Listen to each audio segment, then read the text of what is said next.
This is a video in clinical medicine from the New England Journal of Medicine.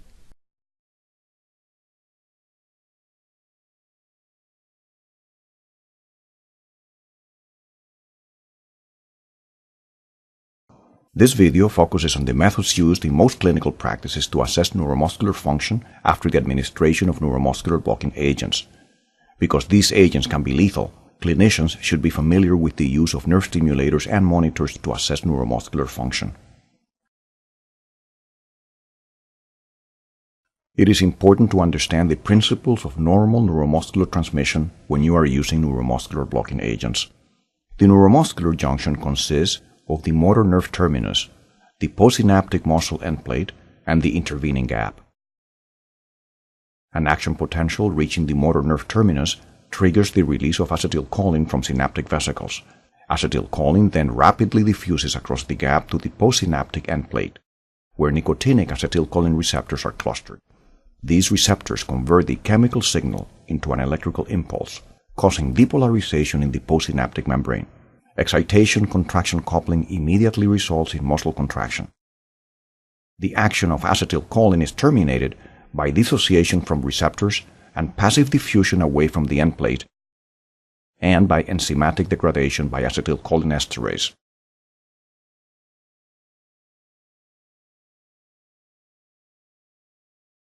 There are two types of neuromuscular blocking agents, depolarizing and non-depolarizing. These are classified according to their mechanism of action. Succinylcholine is the only depolarizing neuromuscular blocking agent that is currently in use. It mimics the action of acetylcholine at the nicotinic receptor, producing sustained depolarization of the muscle end plate, which causes fasciculations and subsequent flaccid paralysis. Spontaneous recovery typically occurs in 7 to 12 minutes. Non-depolarizing neuromuscular blocking agents, such as vecuronium, bind competitively to the nicotinic acetylcholine receptor, blocking the ability of acetylcholine to produce depolarization and leading to flaccid paralysis. Neuromuscular blocking agents make a variety of life-saving procedures possible. However, these agents can be lethal unless appropriate ventilation is provided, and the use of a peripheral nerve stimulator at a minimum, or a monitor whenever possible, to guide administration of blocking agents is recommended. Assessment of neuromuscular block during airway instrumentation can preclude complications such as failure to ventilate, airway trauma, regurgitation and aspiration, and optimizes intraoperative surgical conditions. Confirming the return of adequate neuromuscular function is also important prior to endotracheal extubation to ensure that the patient has adequate muscle strength and avoid hypoxemia. Thus, monitoring neuromuscular function before, during, and after the administration of neuromuscular blocking agents is vital to patient safety.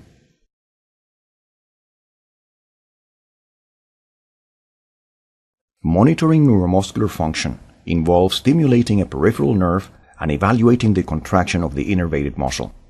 Peripheral nerve stimulators are generally battery-operated, handheld units that produce various patterns of stimulation either directly or through wires connected to electrodes on the skin.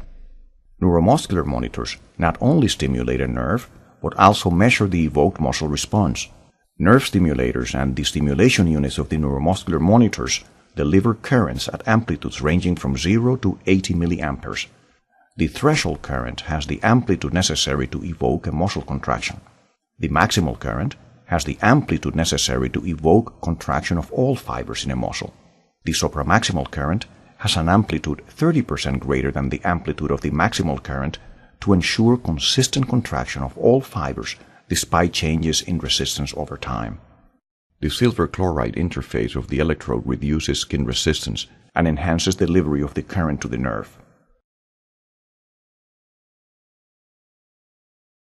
To ensure that the nerve stimulator is functioning properly, check the battery and inspect the connections and integrity of the cables. To confirm electrical output, create a closed circuit and deliver a current while monitoring the amperage if the unit has a readout display. To ensure adequate electrode contact, cleanse and abrade the skin.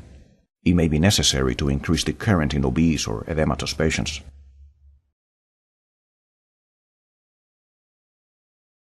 When possible, monitor the adductor pollicis muscle, It is the only hand muscle of the thenar eminence that is innervated solely by the ulnar nerve. Monitoring this muscle helps to ensure that the muscle contraction is generated by a nerve impulse rather than by direct muscle stimulation. To monitor the adductor pollicis muscle, place stimulating electrodes on the anterior surface of the forearm along the ulnar nerve.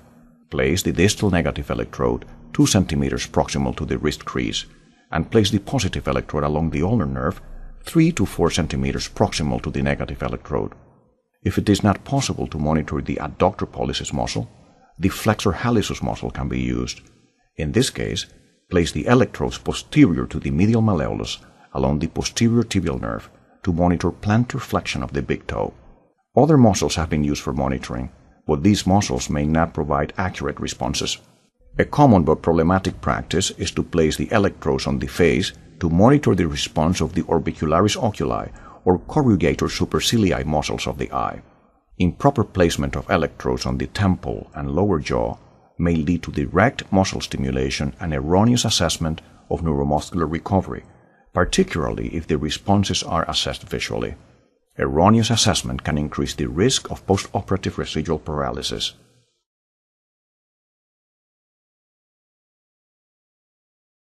Nerve stimulators can deliver a variety of impulse patterns that can be used to assess the intensity of neuromuscular block, including single twitch, train of 4, tetanic stimulation, post-tetanic count, and double burst stimulation. The single twitch is one supramaximal stimulus applied to a peripheral nerve while observing the evoked response. A supramaximal single twitch at a frequency of 0.1 Hz or 1 Hz can be used to determine the onset of action of a neuromuscular block. The single twitch is not helpful in determining adequacy of recovery. The train of 4 pattern consists of 4 sequential single twitch stimuli called T1, T2, T3, and T4, delivered at a frequency of 2 Hz. The train of 4 response ratio is calculated by dividing the T4 response amplitude by the T1 response amplitude. Calculate the train of 4 ratio before administering muscle relaxants and use this ratio as the control ratio. The ratio should be 1 or 100%. During a partial non-depolarizing block, the ratio decreases or fades as the block increases. There is typically no fade with a depolarizing block. The amplitude of each twitch is constant, but is diminished proportionally. There is a predictable relationship between the percentage of postsynaptic receptor occupancy and the fade of the train of 4 ratio that is caused by a non-depolarizing neuromuscular block. Up to 70% of nicotinic acetylcholine receptors can be blocked without any apparent decrease in the train of 4 ratio. As the neuromuscular block progressively increases, the train of 4 ratio progressively fades. All 4 twitches become undetectable after more than 95% of the receptors are blocked. Deliver a train of 4 sequence and assess the degree of fade subjectively by visual or tactile means, or, when T4 disappears, by counting the number of responses, which is known as the train of 4 count. The train of 4 ratio remains consistent over a range of stimulating currents. This consistency at various stimulating currents allows this pattern to be used as a measure of neuromuscular recovery, because currents of 20 to 30 milliamperes do not cause significant pain in most patients. In contrast, supramaximal currents of 60 to 70 milliamperes can be painful. Double burst stimulation is delivered by administering 2 intense stimuli which are mini-tetanic bursts 0.75 seconds apart. The 2 fused muscle responses can be evaluated as a direct comparison, similar to the train of 4 ratio. Because the 2 individual bursts are tetanic in frequency, a recovery period that is longer than the train of 4 recovery period of 20 seconds between bursts is necessary. As compared with the first burst, the second burst elicits a diminished response or fade during partial non-depolarizing block. Clinicians are better able to detect residual block by visual and tactile means with the use of double burst stimulation than with the use of train of 4 stimulation.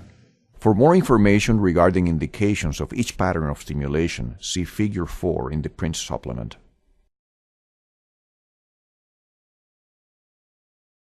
Subjective evaluation of neuromuscular function may consist of feeling or seeing the response after stimulation. However, subjective assessments are not accurate. For instance, when the train-of-4 ratio recovers to a value of 0.4 or higher, detection of train-of-4 fade is not reliable.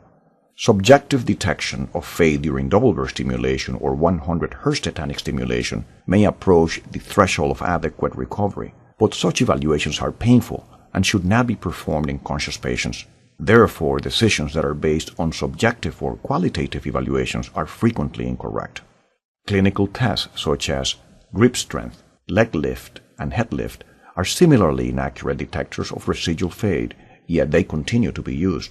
These clinical tests do not require sufficient muscle function to allow for the identification of residual neuromuscular weakness. Although these tests cannot rule out residual block, they can provide useful information in settings where more accurate monitors are unavailable. Objective evaluation involves recording, processing, and measuring muscle responses to nerve stimulation. In the clinical setting, the tool used most frequently for the objective evaluation of neuromuscular function is acceleromyography. To perform acceleromyography, affix the accelerometer onto a moving digit, ideally the thumb, to measure acceleration in response to ulnar nerve stimulation. It is not difficult to set up an acceleromyography device. The thumb must be allowed to move freely, and there can be no movement of the hand or the arm, since any such movement may change the direction of thumb adduction or the baseline measurement, necessitating recalibration.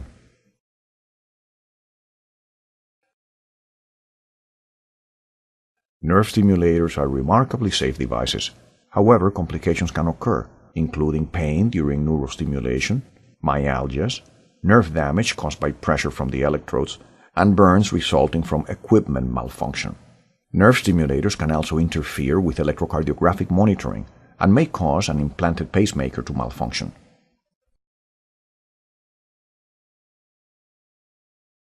Monitoring neuromuscular function is recommended whenever neuromuscular blocking agents are used.